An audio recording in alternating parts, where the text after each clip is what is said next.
On the 1st of June 2009, Air France Flight 447 departed Rio de Janeiro on a routine transatlantic flight to Paris. On board, you had 228 people, 12 crew members, and 216 passengers from 33 different nations. None of them would unfortunately survive. The aircraft, an Airbus A330, one of the safest jets ever built, simply vanished over the Atlantic Ocean. No mayday call, no warning, it was gone. And what the investigation would eventually reveal shocked the entire aviation world. Welcome back, I'm Sami, a commercial pilot looking for my first flying job as well as training to become a flight instructor, diving deep into what really happened to Air France 447. It's late on the 31st of May at Rio Galeo Airport. The crew of Flight 447 is preparing for an overnight flight, about 11 hours to Paris Charles de Gaulle. The crew consists of 3 pilots, Captain Marc Dubois, 58 years old, with over 11,000 hours of experience. First Officer David Robert and First Officer Pierre Cedric Bonin. Bonin is the least experienced of the 3, around 2,900 hours total. Standard crew rotation on long-haul flights means that while one pilot rests in the crew bunk, the other 2 manage the aircraft. Shortly after takeoff, Captain Dubois goes back to rest. This is completely normal. The 2 first officers are now at the controls. Now here's something important. The weather over the Intertropical Convergence Zone, the ITCZ, that night was severe. The ITCZ is a belt near the equator where massive thunderstorm systems build up regularly. And on this particular night, the storms were enormous. Other aircraft in the area were deviating around the weather. The crew of Air France 447 discussed it. They decided to fly through a gap between storm cells, slightly adjusting their course. At 01:55 UTC, they enter the clouds. The ride becomes turbulent, and then something small happens, something that should be manageable, but it isn't. At cruise altitude 35,000 feet, the temperature outside is around minus 60 degrees Celsius. Ice crystals at that altitude are extremely fine. They don't look like the ice we know. They behave almost like a gas. And on this night, those ice crystals clog the aircraft's pitot tubes. Now, pitot tubes are the sensors that measure airspeed. They're critical. Without airspeed data, the autopilot cannot function. At 0210 UTC, all 3 pitot tubes give inconsistent readings. The autopilot disconnects, the flight director systems go into a degraded mode, and suddenly the aircraft is being flown manually by 2 first officers in the dark, in a storm, at 35,000 feet, with no reliable airspeed. This is where things go catastrophically wrong. When the autopilot disconnects, First Officer Bonin, who is in the right seat, the pilot flying, makes a fateful input. He pulls back on the side stick. Now, on an Airbus, the side stick is not like a traditional yoke. It's a small joystick on the side console.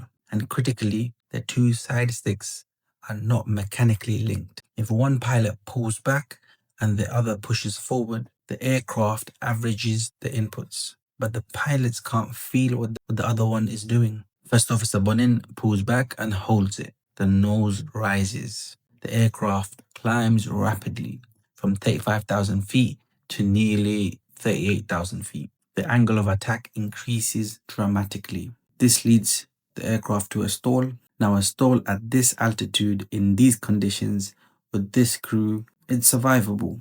However, aircraft have recovered from high altitude stalls before. It's not a big deal, but the recovery requires one specific action, which is to push the nose down, reduce the angle of attack to regain lift. However, Bonin doesn't do that. He continues to pull back. For the next 4.5 minutes, the aircraft falls, nose up, descending at a high angle of attack. The stall warning sounds 75 times. At one point, First Officer Robert pushes forward briefly. The stall warning stops because at very low airspeeds, the system doesn't trigger. And Bonin interprets this as a sign that everything is now fine, and he starts to pull back again on the side stick. Captain Dubois is called from his rest. He arrives on the flight deck. By now, the aircraft has fallen so far in such a disoriented state that even he cannot piece together what is going on. At 02:14 UTC, the aircraft impacts the Atlantic Ocean at a high rate of descent, and this leads to the death of the 228 people,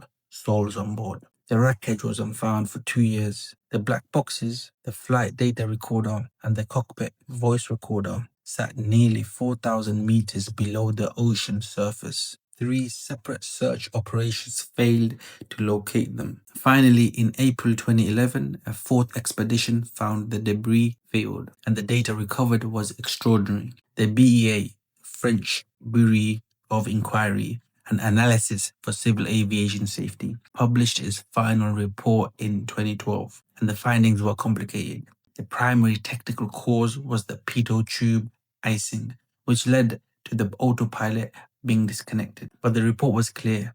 The aircraft never had to crash. The crew had the ability to recover multiple times. They had identified the stall and responded correctly, but why didn't they? That is the question. This is where it gets deep, and this is the part of aviation accident investigations that I find most important. First, startle and surprise, the sudden autopilot disconnect, the confusing instrument readings, the dark of night, and the turbulence. This triggered an immediate stress response. In those first seconds, the crew's cognitive capacity was massively reduced. Second, the lack of a clear pilot flying, pilot monitoring distinction. In the confusion, both first officers were making inputs. Neither had a clear picture of what the other one was doing. Third, Airbus side stick design. Without tactile feedback between side sticks, First Officer Robert, who attempted corrections, couldn't feel that Bonin was pulling back. At one point, both pilots were making opposite inputs simultaneously. The aircraft averaged them out, and neither pilot knew this. Fourth,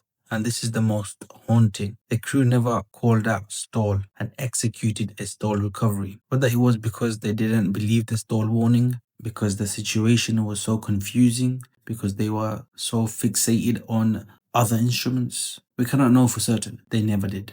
So what did aviation learn from Air France Flight 447? The changes have been significant. Pitot tube design has been improved across many aircraft fleets.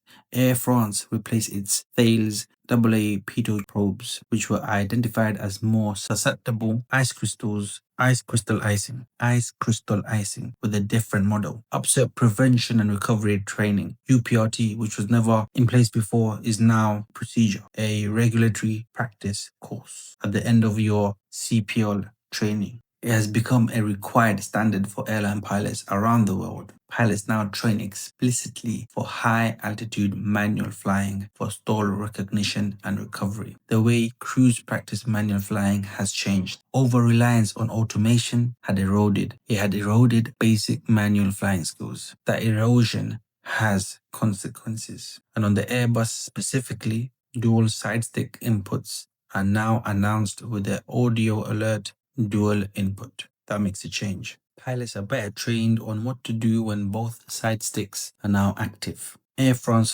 47 is one of the most studied accidents in aviation history because it's not a story of a broken aircraft. It's a story of how a chain of small survivable events combined with human factors and crew coordination breakdown produced a catastrophic outcome. Every pilot, including myself, who studies this accident carries it with them. It's a reminder of why training matters, why communication matters, why even the most experienced crews can never stop learning. 228 people lost their lives in the South Atlantic that night, and aviation is safer today because of what was learned from their tragedy. If you found this video valuable, please like and subscribe. It genuinely helps the channel, and there is a lot more content like this coming your way. Until next time, blue skies, Sam is fly.